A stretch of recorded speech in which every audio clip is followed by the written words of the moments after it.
Pues encantado de encontrarme otra vez con ustedes. También tengo otro encuentro pendiente y es con Eduardo, que le veo venir por allí. Ya saben que me cita en los lugares más inesperados. Eduardo, ¿cómo estás? ¿Cómo estás, Goliardo? ¿Qué tal vas? Bueno, voy mejorando. Me dijiste en el anterior programa que tenía que coger unos 20 kilos. O 25.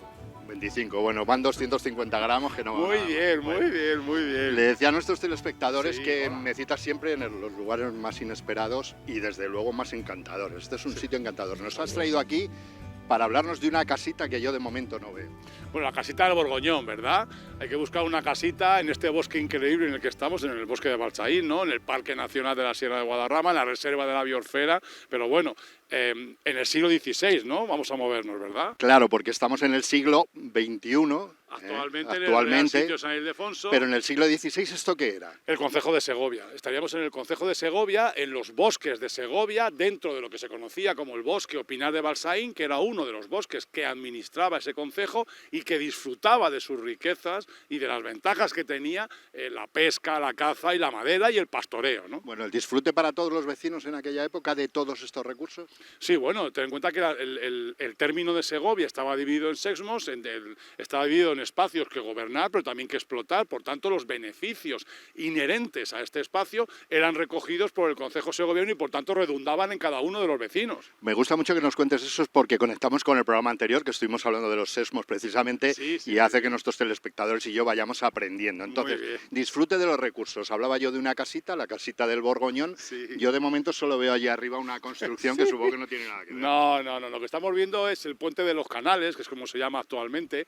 En realidad lo que veis es un puente, bueno, tenéis que imaginaos el puente, porque en realidad imaginaos el puente, porque lo que estamos viendo es el puente desestructurado, ¿no? Y convertida parte del puente y el brocal en pilastras para servir ese tubo de agua, ¿no? Ese canal, esos canales que dan nombre al puente. Es un acueducto al final. Es un acueducto que se constituye alrededor del siglo XVIII para dar servicio a determinadas infraestructuras durante el reinado de Carlos III, pero el origen de este puente está en la parte final del siglo XVI, hacia 1584-85, que es cuando el rey Felipe II ordena construir, o sobre todo fortalecer y conformar un puente previo que seguramente había, de esta manera, con esta piedra tan espectacular, para facilitar el paso de los rebaños de ovejas y de ganados que iban a las partes altas de la sierra. Por tanto, en 1500 y pico, como nos decías, la construcción del puente para el paso de ganados, rebaños.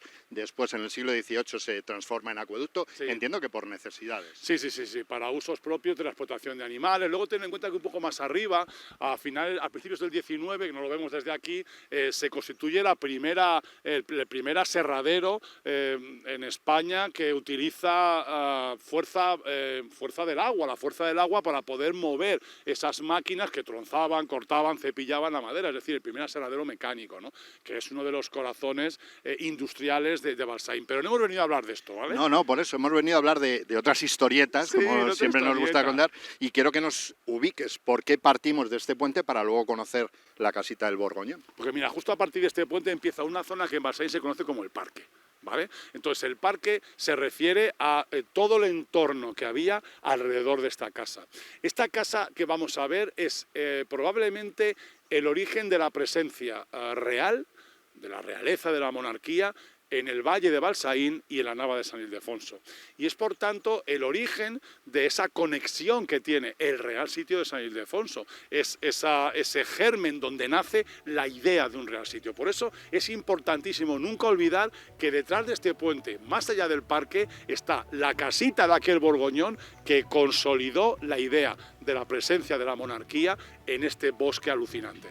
Una última cuestión. Me decías que de todos estos recursos que había aquí, entonces, en el siglo XVI, disfrutaban los vecinos, pero de aquella casa era la casa, digamos, palaciega, de aquello no disfrutaban nada. Y además ten en cuenta que en torno a esa casa se va ampliando un predio, es decir, un dominio sobre el terreno. Es decir, los reyes primero construyen una casita, luego van construyendo un terreno alrededor, van adueñándose de él, luego construyen un palacio mayor. El dominio es ya no sobre un trocito, sino sobre todos los recursos que rodean, y al final todo el bosque cae en manos de la corona, que es el proceso evolutivo. Quizás podemos decir que la presencia de la monarquía desde esa casita del Borgoñón se puede entender casi como un virus, ¿no?, que se apropia de todo el terreno que pierde el concejo de Segovia. Siglo XVI, siglo XXI, vemos gente que pasea, que vienen por aquí a disfrutar de la zona, pero nosotros vamos a ir hacia allá o hacia acá. Hacia allá, cruzamos el puente, lo cruzamos, y nos vamos por el parque hacia la casita del Borgoñón. Es un paseo de 1 kilómetro más o menos. Un poquito más, ¿no? Recomendable para la gente que quiera. Todo el mundo que quiera venir. Vale, lo digo porque muchas veces se vienen a estos lugares, Parque Nacional, disfrutar del entorno, pero no se piensa en la historia. Nada, la historia, digamos que subyace en cualquier lugar. Donde haya habido presencia humana, allí hay un testimonio y hay algo que contar y hay algo que aprender. ¿Aquí pisaron los reyes? Seguramente sí. Aquí probablemente, pero estamos tú y yo que somos como ellos. ¿Vamos para allá? Venga, vamos. Venga, vámonos. Pues vámonos a disfrutarlo. Tenemos que andar como 1 kilómetro más o menos. 1 kilometrín, más o menos. Eso no es nada para nada.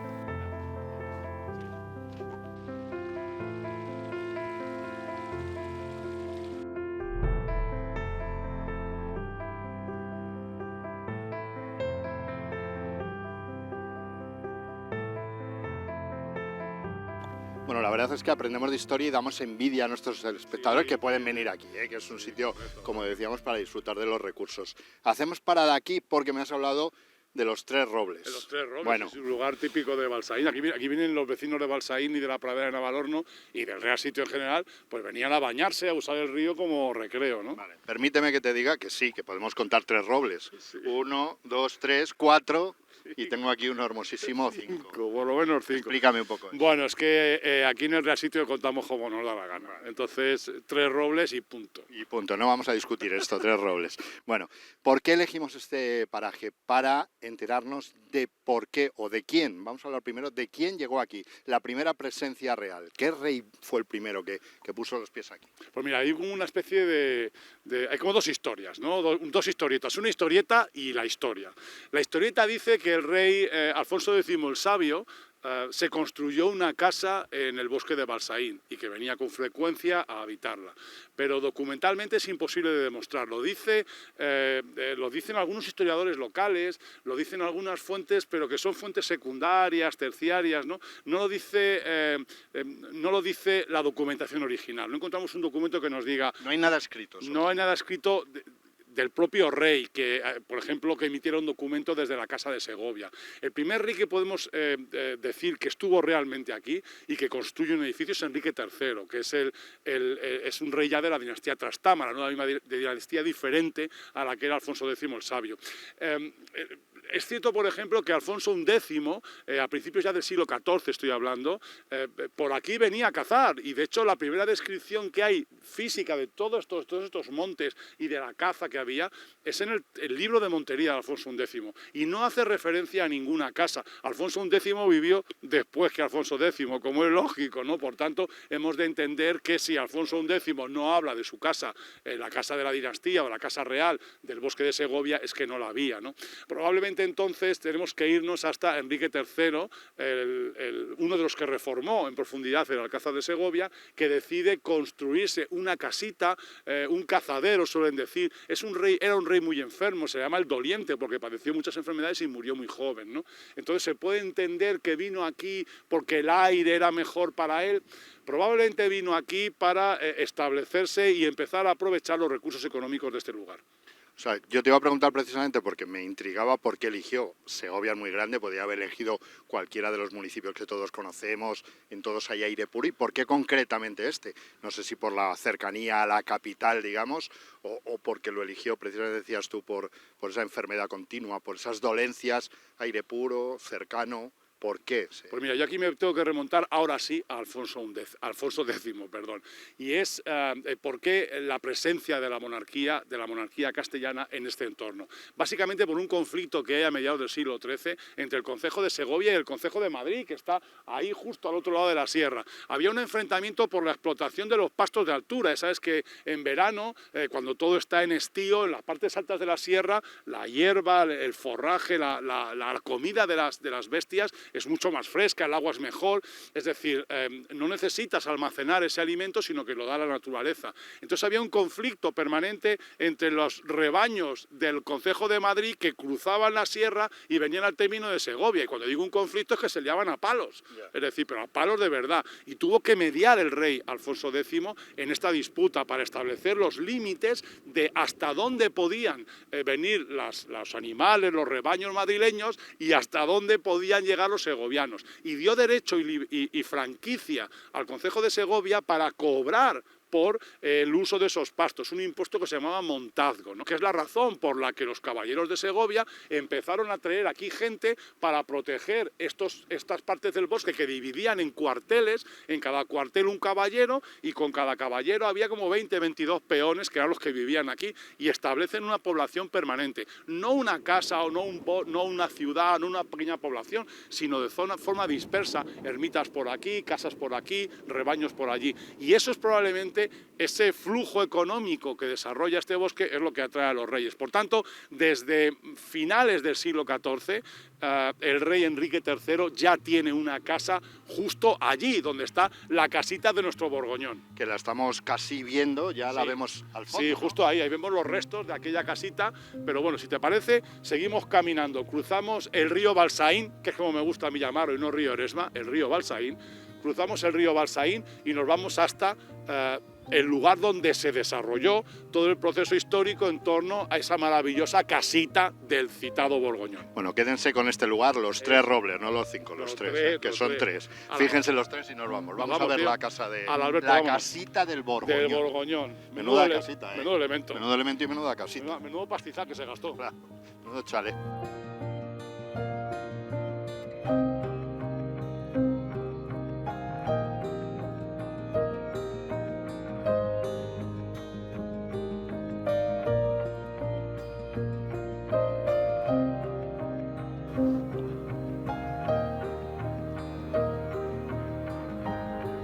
Eduardo, hemos llegado a la casita del Borgoñón, que no me lo parece, ya te lo digo de avanzadilla, no me lo parece. Bueno, pues efectivamente, esto lo que estamos viendo son las ruinas de la casita del Borgoñón, como me gusta a mí decir, del palacio que se construyó Felipe II sobre aquella casa del bosque de Segovia que habían desarrollado los Trastámara, que aquí vivieron, pues fíjate, desde Enrique III, pues luego Juan II, Enrique IV, los reyes católicos pasaron por aquí, y luego toda la dinastía de los Habsburgo, ¿no? Enrique IV incluso tenía allá al fondo una casa de fieras, o sea, tenía una casa donde... zoológico. Sí, de animales raros y extraños, que además decía que los guardaban personas que eran tan más fieras todavía que los bichos que había dentro, ¿no? Bueno, pero sí, lo que estamos viendo son los restos de aquella casa que construye Felipe II. Vamos a hacernos una idea también para que nuestros telespectadores piensen en esto, que es difícil en un palacio. Esta era la entrada principal, por tanto, se entraba, supongo que venían por ahí. Claro, es que normalmente la gente tiende a pensar que el Palacio de Balsaín miraba hacia la carretera que va hoy en día hacia el puerto de Navacerrada de Madrid. Pero aquello no existía. No, allá había un camino que se conocía desde el siglo XIII y del XIV que subía por el puerto de Navacerrada, pero no era una carretera, eso se habilita en el siglo XVIII, ¿no? Durante el reinado de Carlos III. Venían por el puerto de la Fuenfría y por el camino romano, es el que aprovechaban, y venían desde allí y por tanto entraban justo, y el acceso principal es esta arquería que ves aquí, que es por donde se entraba en el palacio que construye Felipe II. Bueno, que construye Felipe II no, que ordena construir Felipe II, porque el arquitecto principal de este edificio fue Gaspar de Vega. Gaspar de Vega es uno de los arquitectos de la corte, muy amigo, muy relacionado, no me decir muy amigo, sino muy relacionado con Felipe II. Le acompaña seguro en sus viajes por Francia y por Flandes. Algunos dicen que estuvo en Inglaterra, pero bueno, sobre todo en Flandes y en Francia. Y aquí lo que hace es plasmar el primer edificio de estilo borgoñón que se construye en la historia de España, que fue el Palacio de Balsaín. Esto quiere decir que en el origen de esta ruina que vemos hoy en día está el Escorial, la Plaza Mayor de Madrid, el edificio del Consejo de Estado, es decir, todos estos edificios públicos tremendos que hay en Madrid de la época de los Habsburgo, del Madrid de los Austria, el aspecto con chapiteles del Alcázar de Segovia, el origen está aquí. Pues es difícil imaginarlo, porque estamos pisando lo que sería el patio de, no sé, de carruajes. El enlosado. Tú piensas que en todo edificio borgoñón, primero tiene que haber una portada monumental, luego un patio enlosado, que es por donde se entraba, y luego un edificio construido en base a un patio principal, que no es este, sino que estaba ahí detrás, ¿no? Que era el patio de honor, el patio del rey. Tenía varios patios y jardines, el patio de honor y el patio del rey, el jardín de la reina, que estaba en torno a aquel torreón, que es el último que queda, y el patio de vacas, que se llama hoy en día, pero que en realidad lo conocemos como el patio de la Casa de Oficios. 4 torreones, yo veo, bueno, esto lo que queda, allí veo otro allí. Y otro más, que son 2, 3, uno que se hundió, que estaba aquí, que colapsó, y el quinto, que en algunas maquetas aparece reproducido, un quinto torreón que creemos que no llegó nunca a construirse. Pero es que es un edificio que está en permanente construcción desde 1552 aproximadamente hasta el año 1682, que sufre un incendio que acaba con las techumbres de gran parte del palacio. En ese periodo, todos los grandes arquitectos españoles participaron en la elaboración y construcción de este palacio.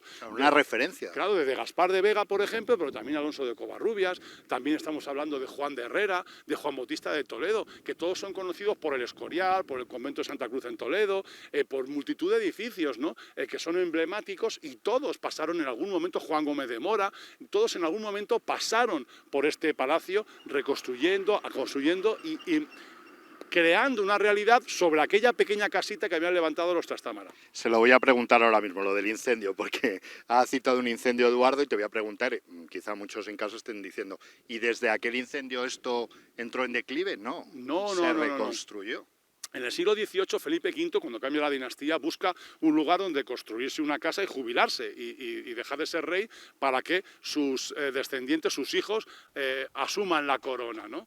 Entonces, lo que hace Felipe V... Este sonido nos viene bien, porque imagino al rey... De maravilla. Me imagino al rey a caballo, claro que sí, viniendo hasta el patio. Bueno, y toda la guardia que protegía al rey, ¿no? Que estaría viviendo en diferentes construcciones y edificios que habría en torno al Palacio de Versalles. Bueno, recuperamos, te decía, no desde el incendio, no. Después del incendio se recupera. Pero además es que el incendio no es devastador, el incendio lo que hace es destruir parte de las techumbres del edificio, como pasó por ejemplo en Notre Dame hace unos años, que se quema la parte superior, pero el interior se puede recuperar, ¿no? De hecho, gran parte de las obras de arte que había aquí se sacan y están muchas de ellas en el Escorial o en el Museo del Prado, como por ejemplo el Calvario de Van der Weyden, que es una de las obras maestras, la compra Felipe II para la capilla del Palacio Real de Balsaín, ¿no?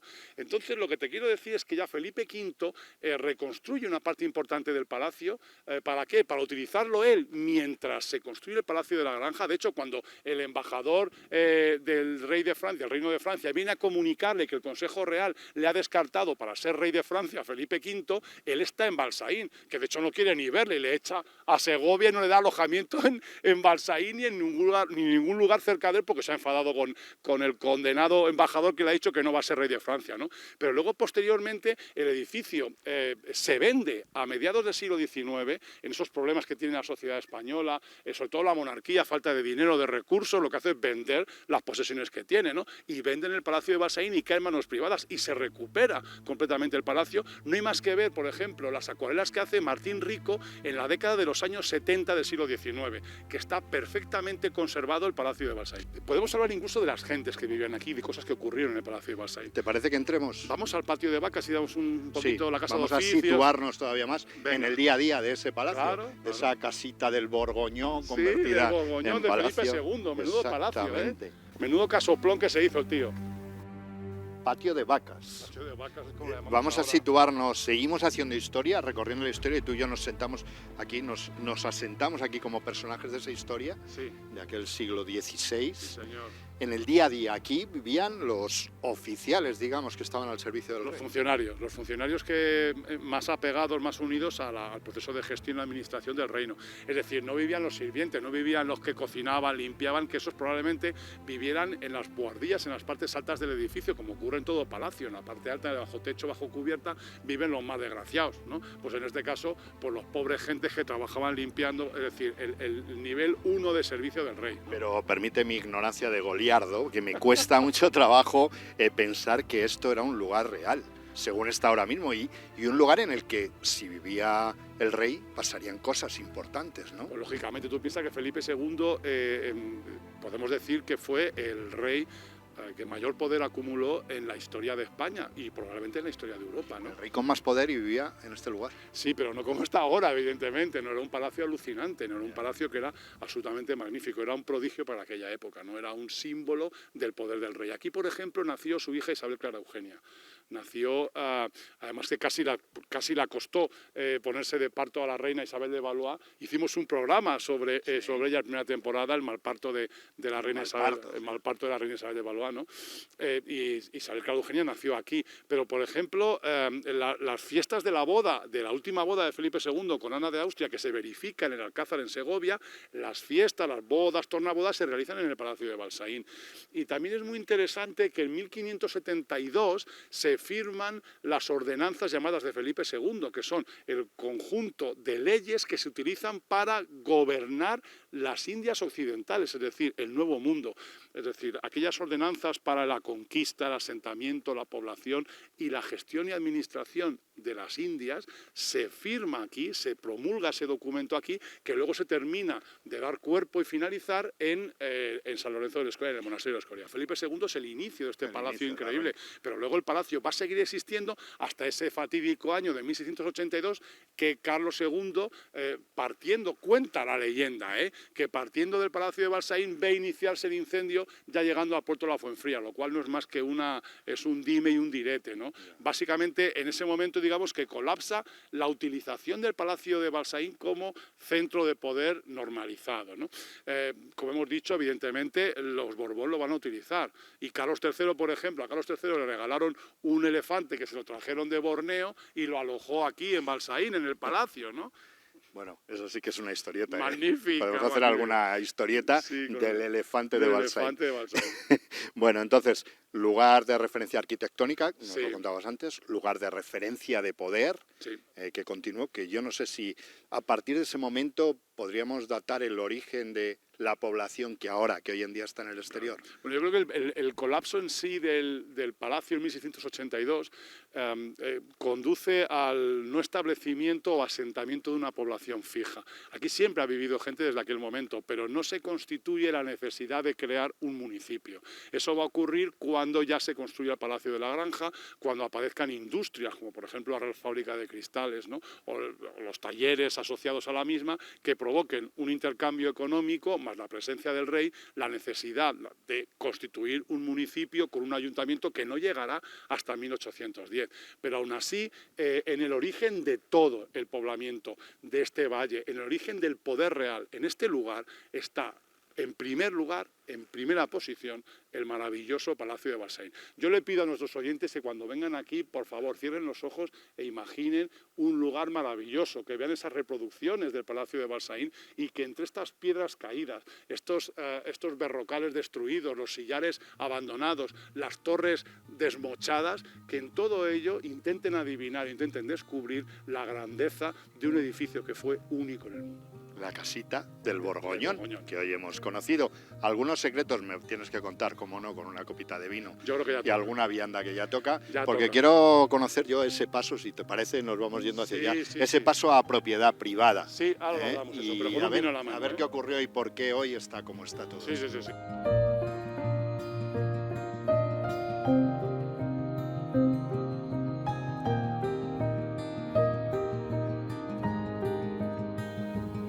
Magníficas vistas, mercedes del Palacio de Balsaín, de donde venimos de hacer historia que también tiene este restaurante, Mercedes, gerente, propietaria de Las Palomas. ¿Desde cuándo llevan Las Palomas aquí? Pues échale más de 3 décadas, 30 y tantos años llevamos ya, era de mi padre, lo hemos tenido alquilado y ahora llevo yo con mi socia Ani pues 2 años o así. Bueno, hemos estado hablando de mucho más atrás, del siglo XVI, con Eduardo, que está aquí, pero desde luego si estáis en esas 3 décadas haciendo historia, ¿cuál es la especialidad, para que lo sepan nuestros telespectadores? Aunque yo por olfato ya me imagino cuál es la especialidad.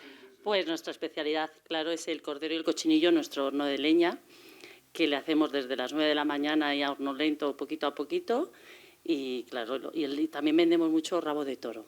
Hacemos un guiso de rabo de toro pues que está teniendo mucho éxito. Yo puedo dar fe de eso. Del asado, Ni te lo quería del preguntar asado, porque sé que serás un experto, además de del mi asado historia. y del rabo de todo lo que está, que te mueres aquí en Las Palomas. Oye, Eduardo, decía yo a Mercedes que vaya sitio privilegiado para ver el palacio. Yo no sé si la gente cuando se siente aquí será consciente de la historia que tiene ahí a menos de 200 metros. Seguramente no, seguramente, pero ocurre en general con todo lo que es cotidiano, ¿no? Que al final pierdes la noción de que estás en un lugar donde vivía Felipe II, Felipe III, Felipe IV, donde parte de las decisiones más importantes que se tomaron en la historia de este país pues ocurrieron entre aquellas paredes que muchas de ellas están ya desaparecidas, ¿no? Oye, tengo una cuenta pendiente con Eduardo. Me tienes que contar todavía, para que también quienes están en casa lo sepan, ese punto, ese paso a propiedad privada. Se quemó en 1682. ¿Ves? Voy aprendiendo ya, me voy acordando.